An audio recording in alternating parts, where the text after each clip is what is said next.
गोपी को साधु की सलाह। नंदापुर नामक एक गांव में गोपी नाम का एक लड़का रहता था। वो बहुत कामचोर था।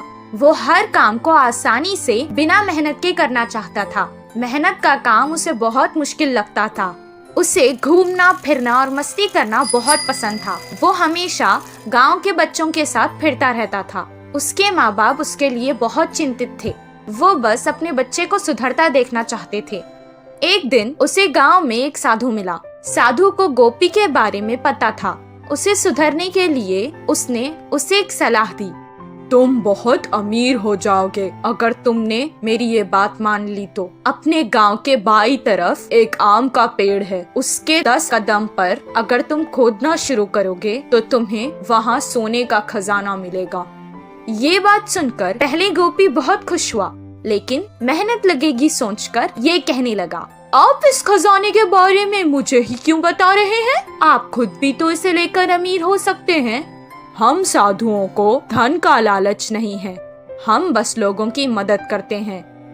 इतना कहकर वो वहाँ से चला गया। गोपी कहने लगा कि उस खजाने के लिए पता नहीं कितना खोदना पड़ेगा, और अगर इतनी मेहनत के बाद भी खजाना अगर नहीं मिला तो सब बेकार हो जाएगा। इतना कहकर वो भी वहाँ से चला गया। हर काम को वो ऐसे ही टाल देता था। कुछ दिन बाद गांव में पानी बंद हो गया। गांव वाले पानी की तलाश में हर कोशिश करने लगे। कितनी सारे कुएं खोदने के बाद भी उन्हें पानी नहीं मिला।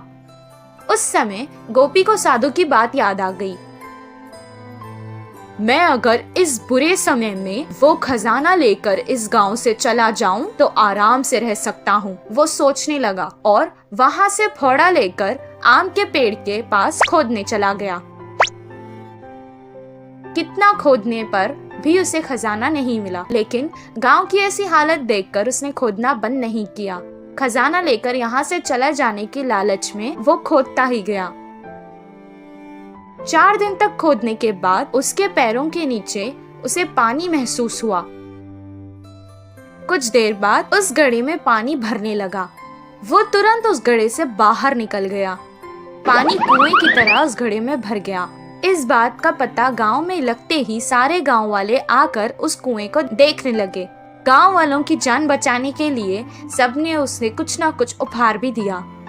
मेहनत के बाद शाबाशी के साथ साथ उसे इनाम में मिला, जिससे वो बहुत खुश हुआ और इस दिन से वो मेहनत के काम करने लगा। गोपी के कुएं से उस गांव की परेशानी भी खत्म हो गई और सब खुशी खुशी रहने लगे।